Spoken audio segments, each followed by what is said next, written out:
Good morning, guys. Good morning. Thanks for your patience. We got all of our little bells and whistles going today. Good morning. I guess let's take a moment to introduce visiting Rotarians. Bob, welcome back.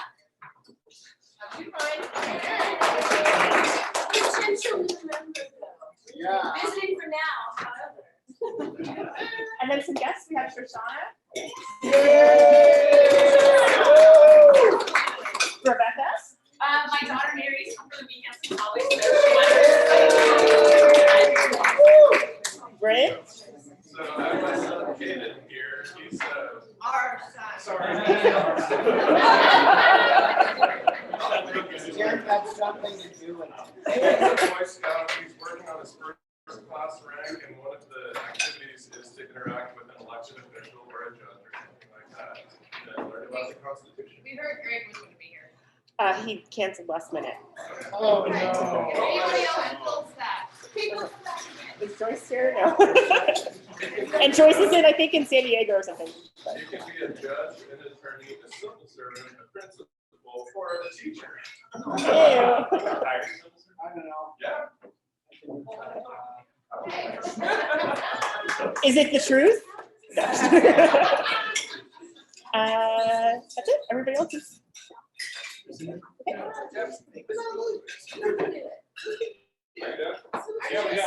Oh, yeah. I actually teach Constitution stuff. All right. And President Vanessa, we also have Walt Geist.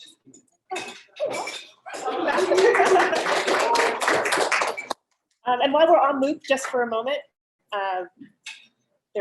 Bob wanted to spotlight you and your success yesterday. You want to talk about a little bit? Sure. Yeah, so yesterday the City of Arcadia launched the Community Ambassador Program. Supervising that, and what it is, if you haven't heard or don't know, it's I still have breakfast in my mouth here.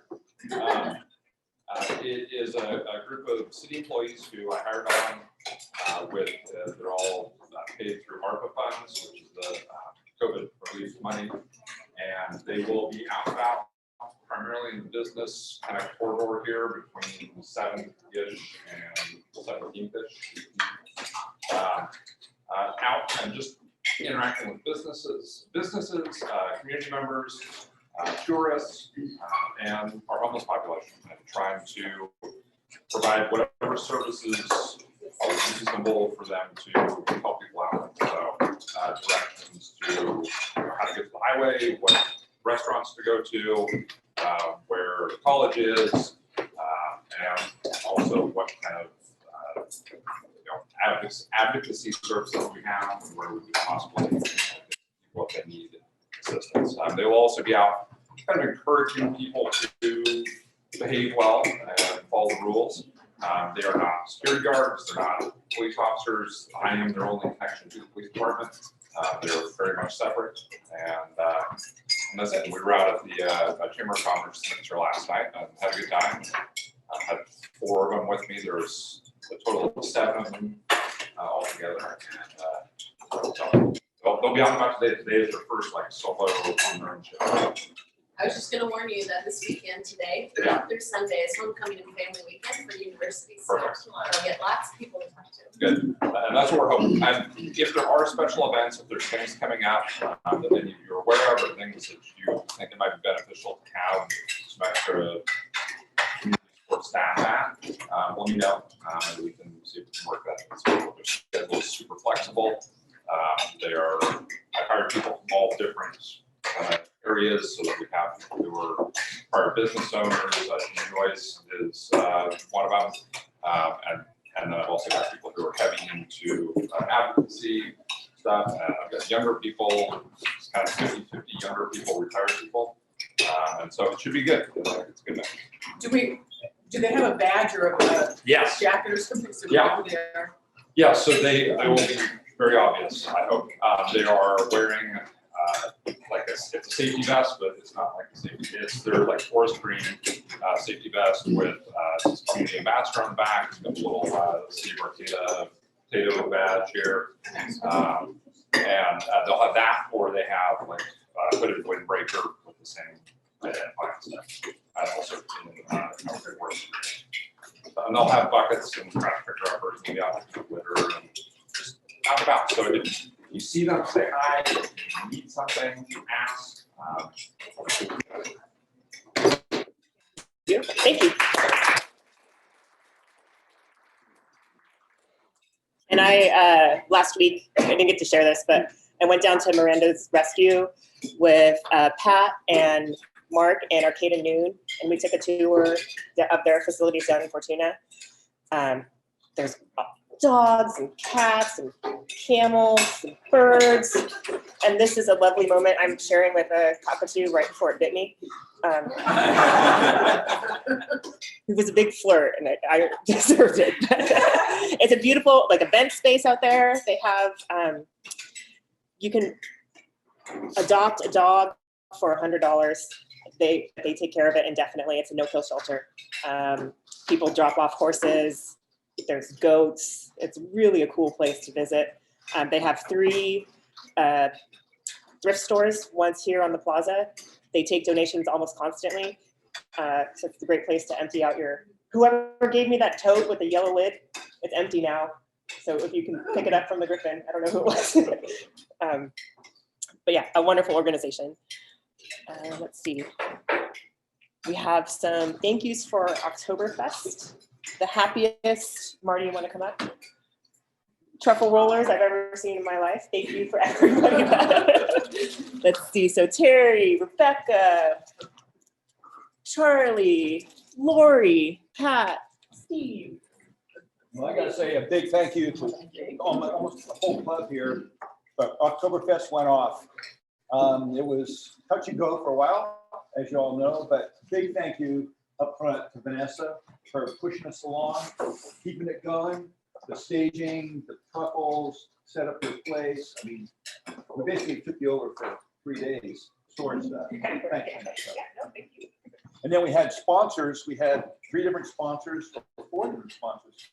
Craig and Janice Newman were up there, Terry and I, Umpqua Bank, and we had Claire and Hyder, Claire Tina put in for sponsorship. So with Sophie and Jessica and Maggie, everybody pushing this stuff together up front, Ian, Howard, we had a whole team, 25, 26 people made this happen. It wasn't me, it was 26 people in our club. So would you all stand up if you were out there working so you could see the magnitude of this? Barbecuers and staff, yeah, Dick and Hannah. I don't know who's on. I don't know who's on. The beer. And yeah, Ray Nongle brought in the beer and he special ordered it for us. Good German beer. I'm still working on a couple of those. But I just want to say thank you much. It was I don't know what we got yet because we're still waiting for some bills to come in from the city. But then Sophie will give me a tie down on where we're at. I just got to say thank you very much. Dankeschön. Muchas gracias. Mahalo plenty. Thanks for the party. And then let's see. It was Matt, Babbitt, Joyce, and Bryn all bought extra meals for everybody. They fed their interactors. There are no interactors, but thank you to those were a powerful force of kids. Thank you. And then and then Lori, no, they won the costume contest. Yeah. Thank you for letting me know. I had fun finding that picture. And then Charlie, you want to talk a little bit about Pastels on the Plaza?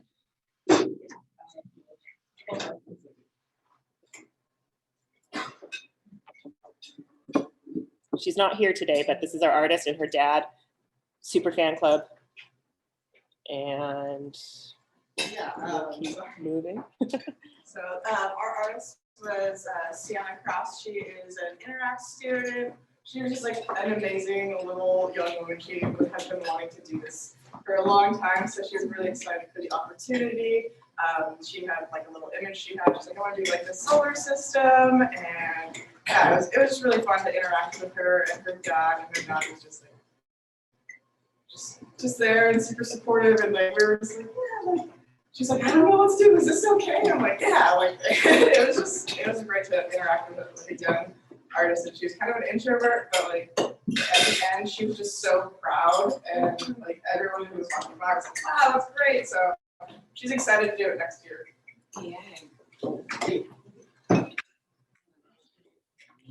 All right, this is the month to donate blood, but don't go all at once. Right, whenever, okay. The blood bank is going to plant a tree for every blood donation this month. We've committed to up to 1,000 trees. We're working with 24 other blood centers around the country, and between all of us, we've committed to plant 160,000 trees. If you donate, you'll get a little code. You can go to a website and click on a button, and it'll zoom in on your tree in Uganda and the guy who planted it, and you get updates as the tree grows. What? That's amazing.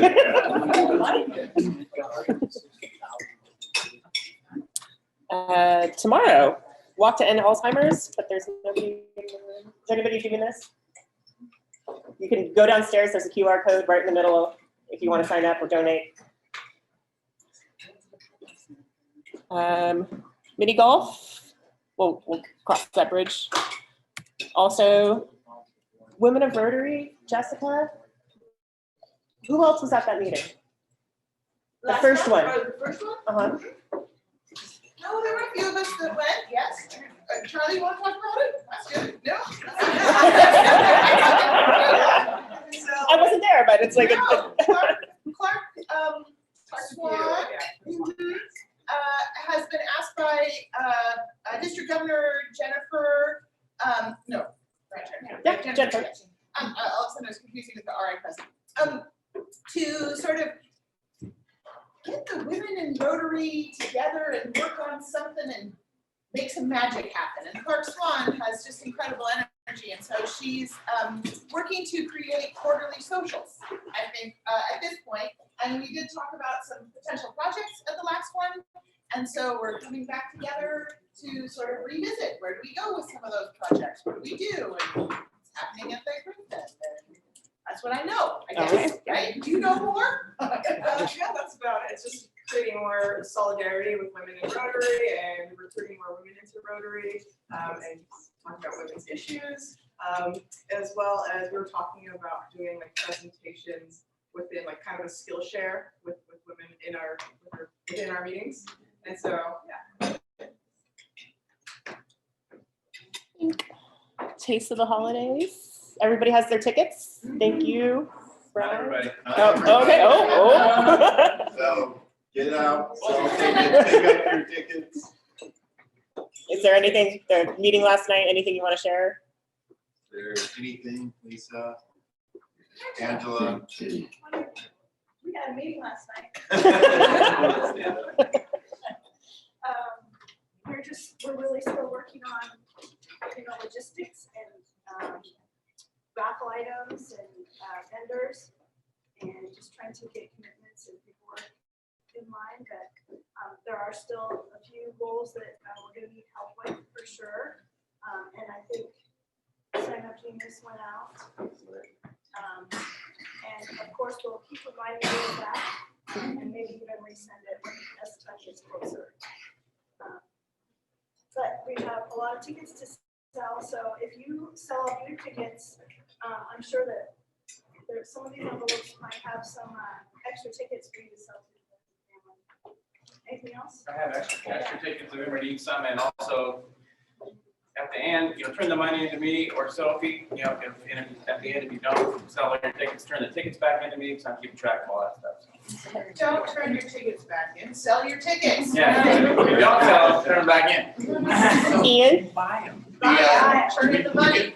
We do have a Facebook event up for Taste of the Holidays, and one of the great ways to get that out into the community, beyond who we know on the club, is to invite people to the event. You go to the event page, click on the share, and then you go to invite. They'll give you your list of all your contacts. You can just click down a list of people that might be around and might be interested in this. Really amplifies our ability to reach out in the community and get this thing sold. And the ticket link is live. And I wanted to thank Terry and Marty again for the nth time. Thanks for selling your tickets already. You guys are done? We bought them. Yeah, we're just, well, I did give you away. We'll wait till he's here to share Okay, this. well, actually, a note on that. Everybody, thank you very much for having finished the YPA, the Youth Protection Awareness Quiz.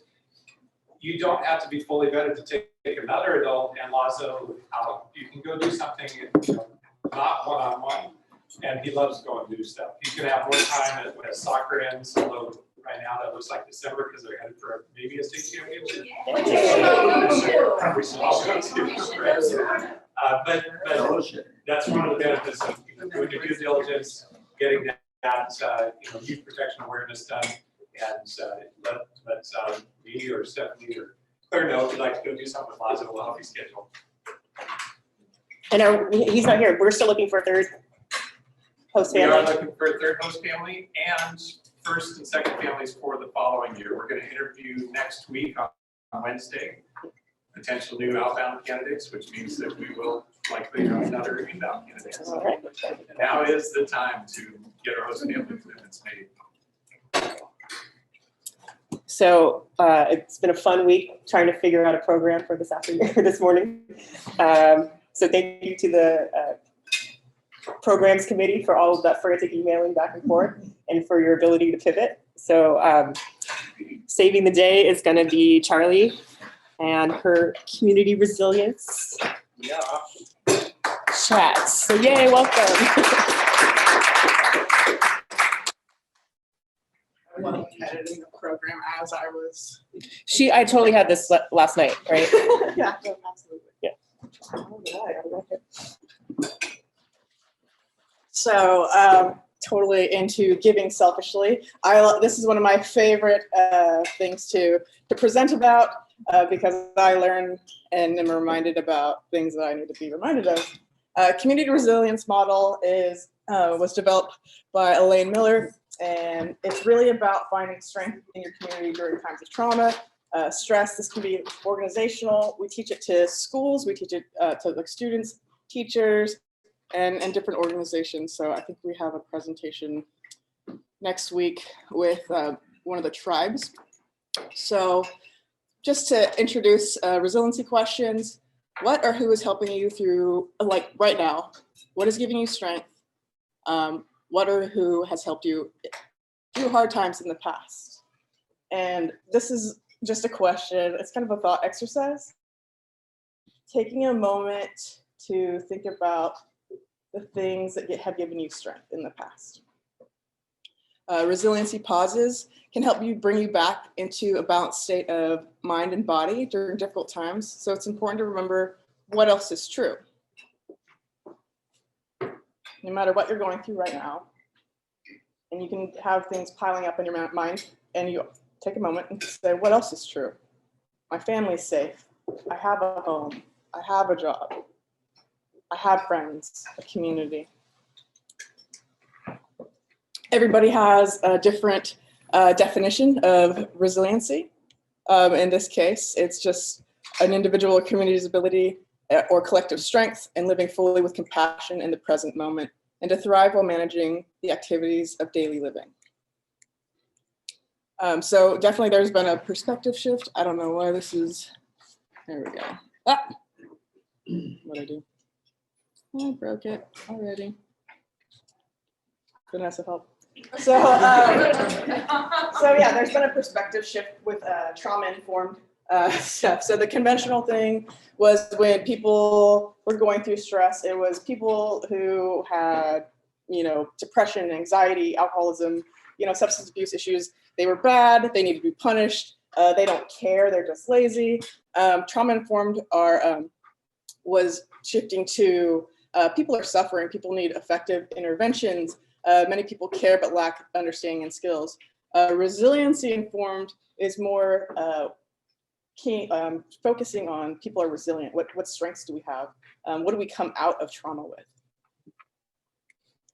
So people need compassion as they learn new skills. Any person can learn self-regulation skills based on science. And we need to learn skills of well-being and they can reduce suffering.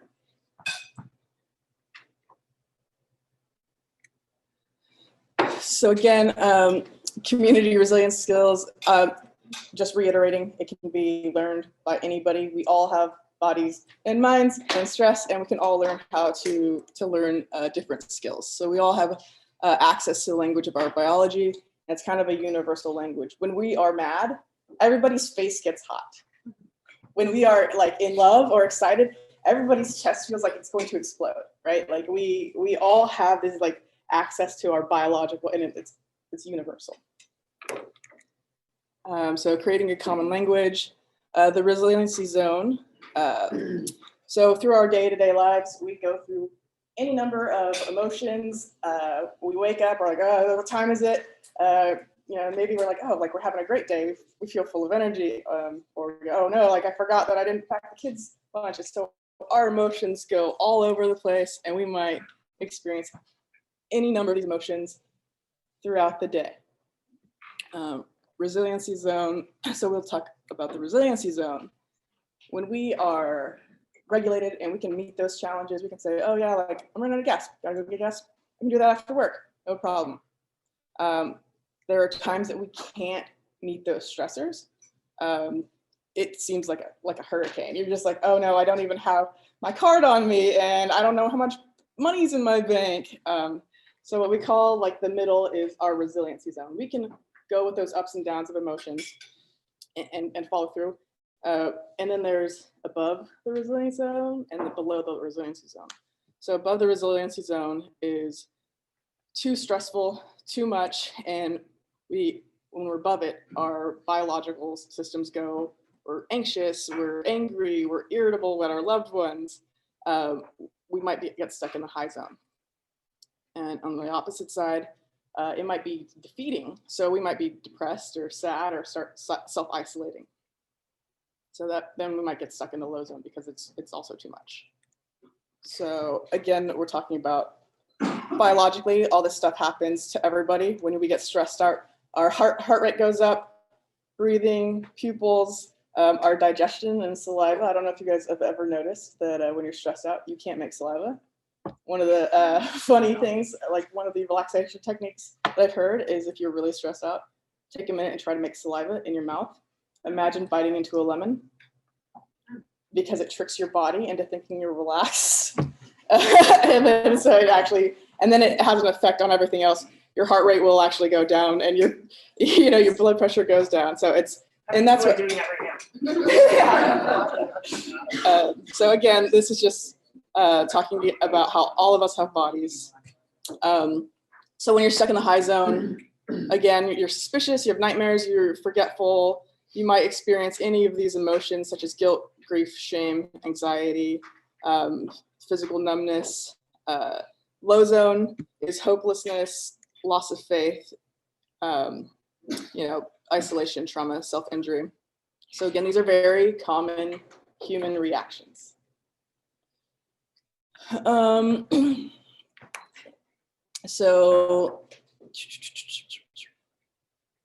So these are just different things that might cause trauma, right? So COVID, financial housing challenges, job insecurity, loss of a loved one. But also the community resilience model talks about what else do you find after trauma. So something might be resilience. You might find out how strong you are. You might find out that the thing that you thought was going to end the world didn't end the world. You might find gratitude for those around you. You might find that you have a bigger community than you realized. Your friends come to your aid, forgiveness. Some people get, stronger faith, religious faith, or grounding. So this is really a core value of the community resilience model, is what else is true after a traumatic event or after a moment of digging deep for resilience. What else is there? So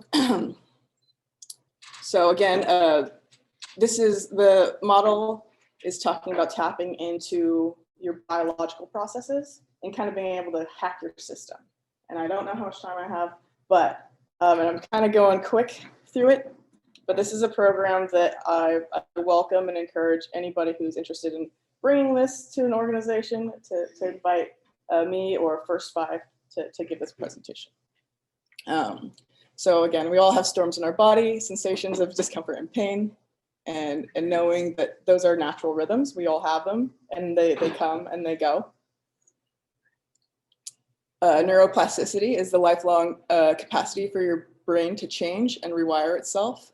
I'm definitely like a huge advocate for change. Like people, you know, I deal with kids and parents who are feeling hopeless all the time. And so this is one of the things that I think is really important, because they're just like, they feel stuck. And I'm just like, yeah, they just don't know this skill yet. And they're just like, and their kid's completely different. And the kid's dysregulation will dysregulate the parents. And you have two people screaming at each other. And the mom is saying, this kid's always like this. And the kid's like, well, my mom always, and it's like, no one always does anything. You guys are dysregulated and you guys are dysregulating each other, like, you know, getting each other out of that resilient zone and, you know, going up and down. So biological interventions. So again, these are just different stressors. So what is toxic stress? So too much, too fast. So maybe you just have a lot of work. Maybe it's the pandemic where it was like, you have to isolate, you have to go to the grocery store and be prepared to isolate, you know, too little for too long. So maybe that's poverty or food insecurity, and then too much for too long. So the skills that we talk about are grounding exercises, resourcing, tracking, gesturing, and then shift and stay. In the first presentation, we usually go over the first three. What's a grounding exercise? A grounding exercise. So one grounding exercise, yeah, I mean, I haven't looked at these slides for a while. So a great grounding exercise. So you bring yourself into the present. So you're just finding yourself a little bit elevated. You name 5 things in the room that you can see. You go, oh, there's a chair. It's made of wood. It's got like 4, whatever. And then you know, you might say, so name 5 things. Put it in as much detail as possible. 4th thing, and then you look at 4 things you can touch. So I'm like touching the table. I could feel the ground. I could, you know, my jacket against my skin. And then you go 3 things that you can hear. And then 2 things that you can smell. So maybe you're like, I don't know. I'm good. All right. And then 1 thing that you can taste. So whatever that is, you might be able to, you know, take a sip of coffee. But that tapping into your biological system and what is real and what is present right now. And there's all kinds of different grounding exercises like that, where you can just name your basic information. You can say, you know, what is true about me right now. I'm standing in front of Rotary. These are my friends right here. Name what's true right now, so that you're not thinking too much about the future and everything that's going on or everything that could happen or would happen.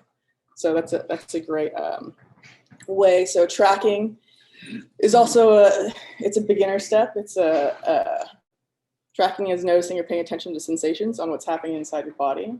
So when you're up in front of people and you haven't prepared for a presentation really, yeah, I'm a little bit nervous. It's okay, like that's normal. But yeah, and there's ways to practice, and we do this with kids and adults, and learning language. So we might ask people, you know, grab something on the table and hold it and try to describe it and use as many adjectives as possible. Smooth, cold, warm, bumpy. And so it's really getting people to notice their body sensations and how to, again, address them in a healthy way. So what we pay attention to grows. So another thing is if your shoulder hurts or you feel like you're anxious or your stomach's in a knot, another grounding exercise is scanning your body and saying, what doesn't hurt? What isn't anxious? And like, sometimes it's really hard for people, but other times we're like, oh yeah, I guess like technically the back of my elbow doesn't hurt. Yeah, right? I mean, it could be the smallest thing. And that is another way to ground. Determining if the sensation is pleasant, unpleasant, or neutral. What do you notice inside? Sitting with and finding that neutral sensation is really important, being able to find something neutral within yourself.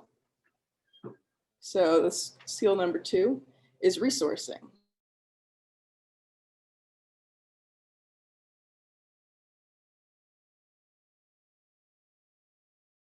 With everybody. Resourcing is a real or imagined place, person, or thing that makes you feel calm, peaceful, or resilient. So that might be a memory, that might be your dream vacation. And so we have people take a moment and either write down or think about something that makes them feel calm at ease. And resourcing is very magical. I don't know if you guys have seen a Fight Club. There's a part where it's like, where's your happy place? That's actually a real exercise where he sees the penguin going through, you know, that's a real exercise. Because when you imagine something pleasant, your brain does not know the difference between reality and an imagined thing. So if you are in a high stress situation and you think like, oh yeah, I remember like, oh, just sitting there on the beach and like, or I was in Alaska and we were just like matching the glaciers, your body goes, oh yeah, I remember that. And it actually will calm down your parasympathetic nervous system. So that's another technique that we teach in this training.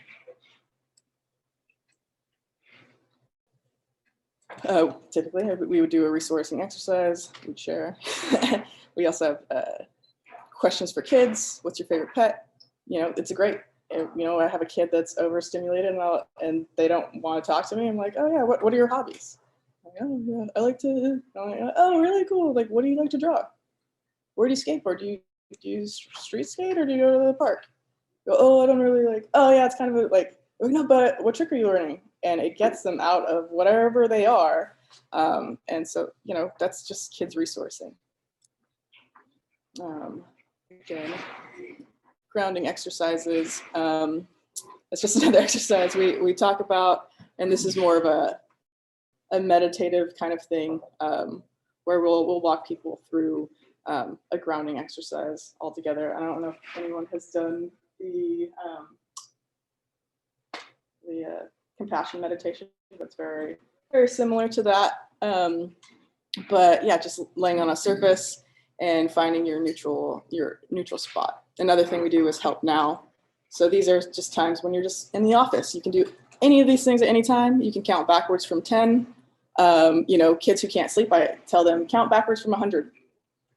Call me back if you can't go to sleep. You're never gonna call back. I'll tell you that much. Listen to the sounds, push against a wall, touch furniture again, just getting grounding techniques, feel the temperature, go for a walk, drink some water.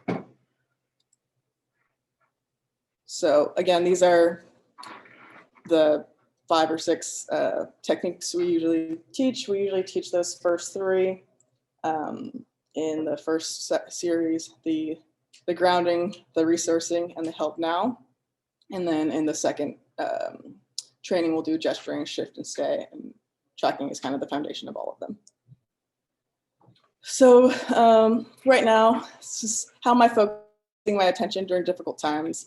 Negative thoughts keep reoccurring. I send emails or post on social media out of fear. I complain or seek blame. And then moving to the resilient zone, identify resources and track. I focus on my sensations of well-being. I ground, identify sensations connected to my emotions and thoughts. So again, our thoughts control our emotions, and we can control our thoughts sometimes. We can control our, you know, our bodies making spit in our mouth, or and then moving into, I can remind myself our resilient zone. We're all into this together. I can practice my skills of well-being. I'm grateful. I have compassion for others, myself, and for myself and others. So, and just as an ending thing, we always end our trainings in, what are you doing to widen your resilient zone? What can you do differently to embark on a better self-care plan? And write an encouraging statement to yourself. I really like this model because it does connect your body and your mind and your thoughts together. If you can kind of hack one, so if you're imagining something pleasant, you can do that.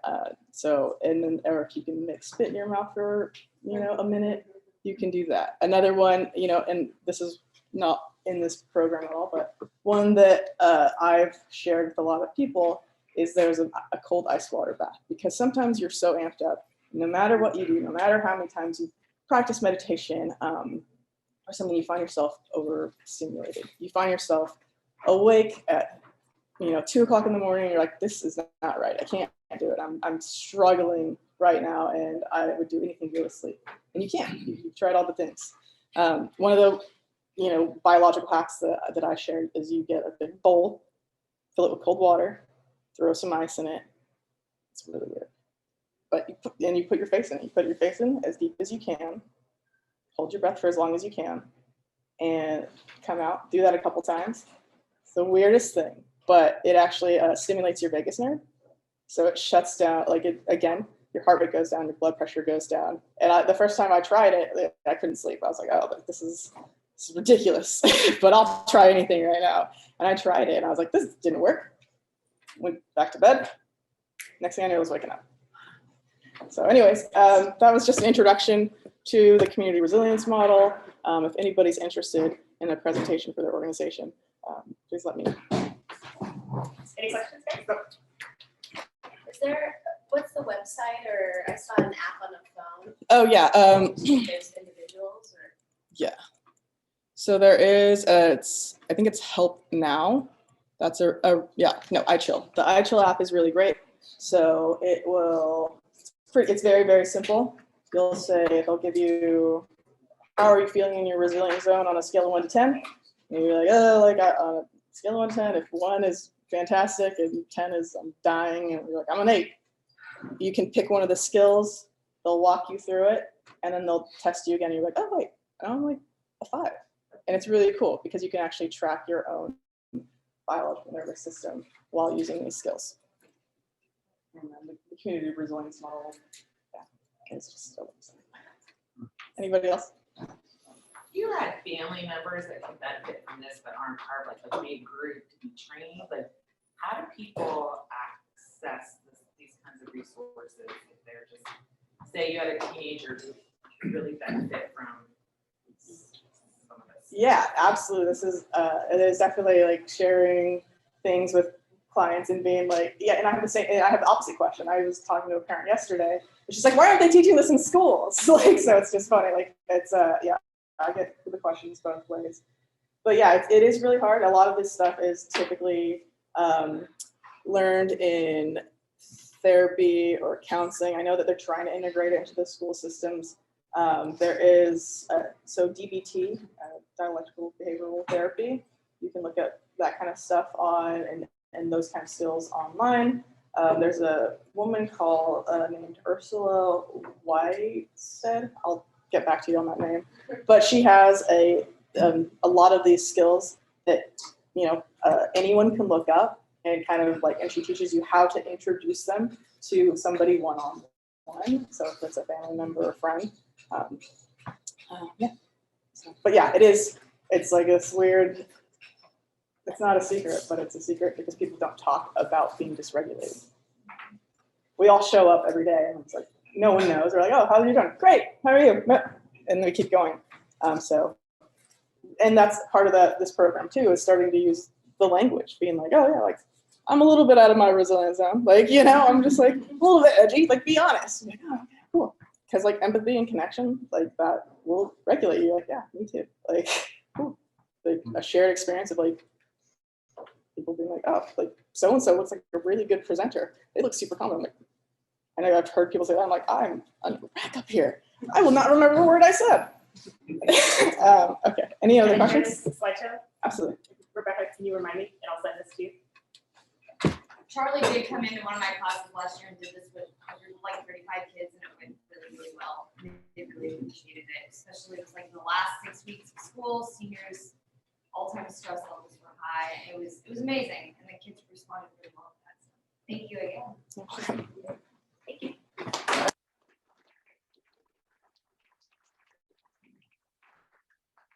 And then I just saw a face I haven't seen in a long while at this meeting, so I wanted to catch up with Tammy and give her a chance to talk about,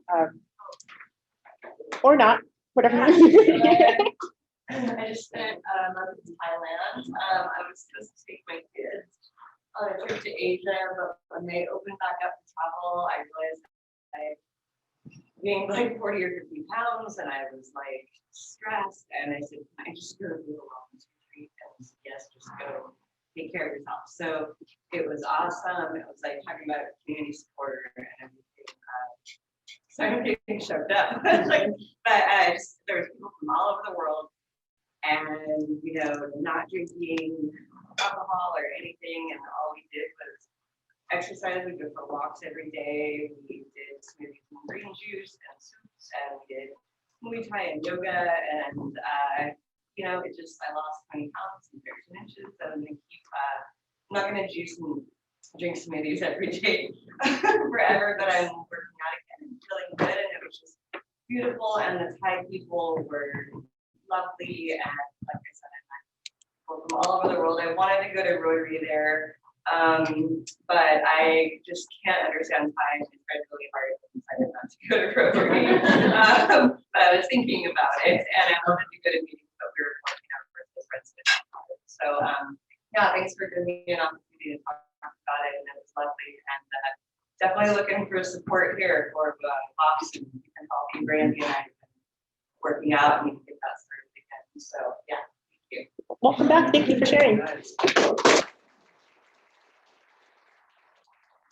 And then it's a big month for Rebecca, both her birthday and her anniversary. That's my birthday. Anniversary's 1, 2, 3. Yeah, my anniversary is 1, 2, 3. And what's your birthday? It's in the end of this month, October. Okay. I don't know what I'm doing. I'm flying down to an ASP conference. But since they're flying me to LA, I'm going to go spend a couple days in my best friend's house. So I'll get to spend time with my best friend. And she'll take me. To be determined. We'll keep updating. Okay. Yeah, I don't know how people know what they're doing on their birthday. And then Sherry, you want to talk about this? Foundation dinner is coming up soon.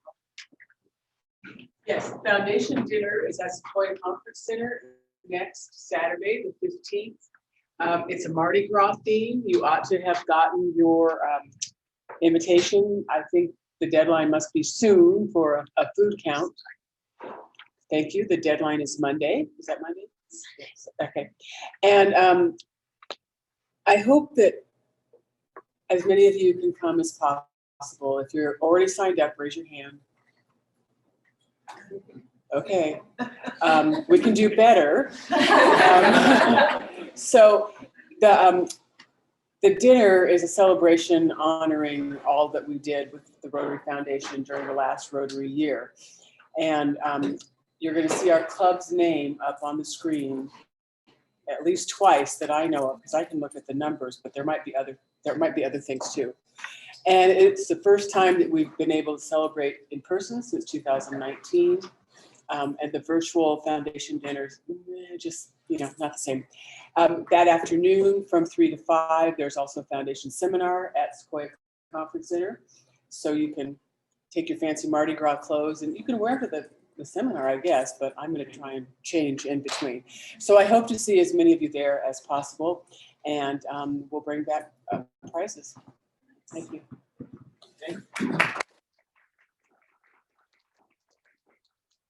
Shauna, did you want to talk about anything? Trunk or treat. Well, on Halloween, it's a Monday this year. And Arcadia Main Street is doing a trunk or treat event down here on the 8th Street side of the center of the Plaza. We're looking for more businesses and people to bring vehicles to open a trunk decorated and give candy to kids, because it's a Monday and not everyone might be open that day, and it's an afternoon. So 3 to 6 is when that's happening. Like that midweek Halloween, we had some pretty fun times. Raised some COVID tickets for Halloween the last 2 years. Pretty epic and amazing. But we have a little smaller scale thing, but a lot of fun too with music, and yeah, people come. We'll flock to the clubs. We're also looking for maybe those community ambassadors that are interested in doing some crosswalk at the corners, just to help kids not dash across safely, because we're just closing this one side. We could close more. We've got lots and lots of trunks that wanted to come. We're hoping about 20. We don't have quite that many yet, so if you doing that. And also our family street is announcing their executive director in Art Arts Arcadia. It's Friday at 5:15 before Caribbean jazz bands are playing. And Arts Arcadia has really been popping more and more for the holidays. It's great. But I'm now working for the library, which is fun, and I'm youth services outreach coordinator. And authors are coming to town later this month from all over the place. 24 children's authors and illustrators coming in. That's really exciting. Super fun. Thank you. I'm excited to be here, and thanks for Vanessa for inviting me to come. Hey, early morning.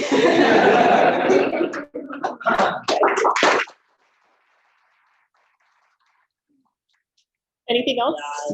Oh, yes. Backpack for kids. Oh, yes, that's right. So everybody got an email for Backpack for Kids, which starts today.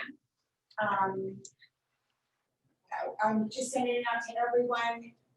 All the food, Ian was so gracious to pick up all the food, volunteered to pick up all the food yesterday. Food gets picked up on Thursday, delivered here to the Plaza on Friday mornings.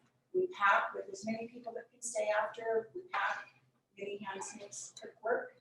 And then Michael is actually coming here at about 8:30, and he's going to deliver the schools. As you might have read in your email, there's 3 schools that we deliver the bags to. I'm not sure, did you look at the list of how many we have right now? No? Okay. We were up to 59 at the end of last year, so, and that's when we were doing it at people's homes or offices and things like that. But this is the first time back in 3 years that we're packing these bags. Shoshana, we talked on, I picked up the newspapers. We get newspapers called Kids Scoop, which comes once a month, and it's usually themed with whatever's going on in the month. Like this is Halloween, so those newspapers will go in also. But it's just a great program, a great way to help the kids that are less fortunate for the weekend to have some food. And it happens every week except for during the holiday season. And John is going to be sending out a sign up genius. I think he might have already. Yeah, I sent it to everybody this morning. I think we're going to send it to everybody every week instead of doing the 3 different groups. So sign up anytime. And the sign up is for picking up and for delivering, because, and you know, we don't, I mean, we'll have people here as you walk by, we get people to pack up, so it's more of a volunteer thing, and you know, as you're going out, but it's just more people that we can to help. Any questions? When you pick up, where do you take the food? You keep it until you deliver it here, yeah, and it's between 12 and 3 on Thursdays that you can pick up.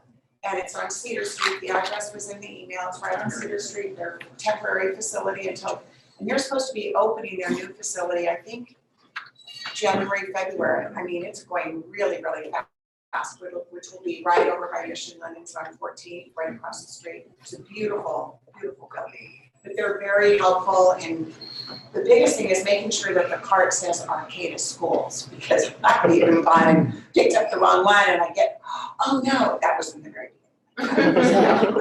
But yeah, it's a great program. So everybody, thanks. All right, thank you. Oh, AJ, then Marty. So Siva reached out earlier in the week about her Halloween event that she throws every year. She had mentioned Romy and I think Jessica and in the past. And essentially she has a free Halloween event with the haunted house, and this year she's gonna have face painters, balloon. And I think, you're gonna do some crafting at the event, and she wanted to check in with me to see if Rotary would be interested in cooking some food. It would be a 3-hour stint, and it's just burgers and Polish dogs, and she's supplying everything. So I would just be looking for volunteers to come cook.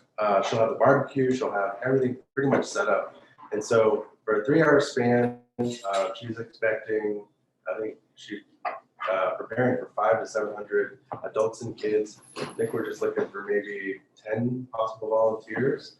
And I just wanted to take a poll to see if anybody in the club would be interested in popping out. And it's the 30th, right? 30th, Sunday the 30th. So right before Halloween. And it's there at. It'll be at actually the whole block. Closes Like, the street. yeah. And the Griffin will be open. Yep. Yeah. What day is it? Sunday the 30th. Sunday the 30th. You guys will help? What time is it? 12 to 5. And we're cooking until the food runs out. So she was predicting 12 to 3 because of past years, the food has run out pretty quickly. There's also a D'Angelo's Muertos event in front of Los Bagels that day, Oh, yeah. 4 to 7. Yeah, I think it's like that whole block is involved. So looks like we'll have a good amount of people, so I'll send out a sign up to you so you can be on the lookout. And thank you. One last one. Marty, did you? To follow up on Ian's statement about youth exchange, we had our information night, the Arcadia McKilligal High School last week. Thank you, Ian and Claire. We're looking for a couple club volunteers that would like to learn and be acquainted with helping out choose a youth exchange student. We're doing interviews on this next week, Wednesday, October 12th, at 4 to 8 at the Arcadia High School principal office. So if there's anybody that would like to sit in on that, we'll provide the questions. There'll be some of us there to help out, but it's a really good experience for you to see how this works and help pick our students for next year. So if anybody wants to get a hold of me or Ian or whatever, yeah. Okay. There's no, okay. No, Okay, thank you. Okay, beautiful. Anything else? Yes. Oh, yes. Why don't you start the raffle and then I'll make my action.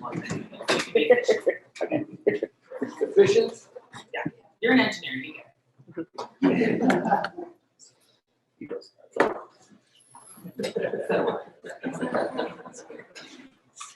So Don, we can take a couple tickets out of there, please.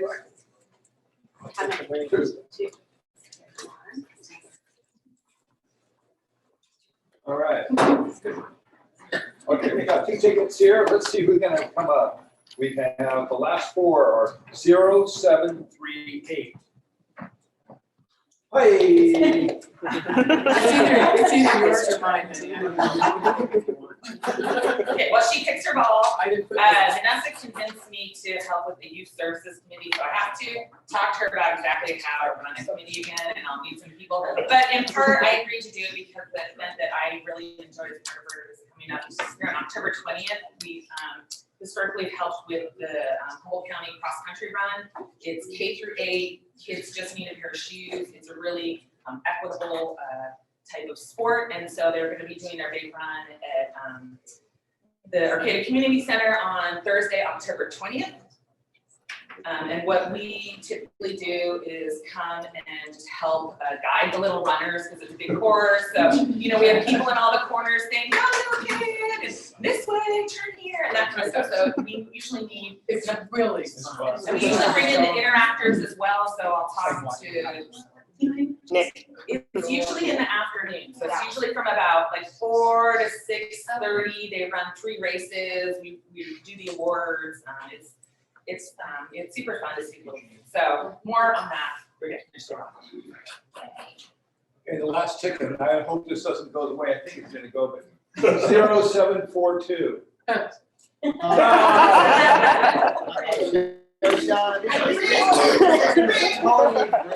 This rage. Are you sure you put all of our tickets? No, I only put her tickets. That's correct. Do I get to pick one? Or are you just gonna wander them? Oh, here it goes. Okay. Another time back. John? I'll be really quick. I've been to 6 Rotary meetings in the last week and a half doing my blood bank roadshow. We're awesome. Yeah.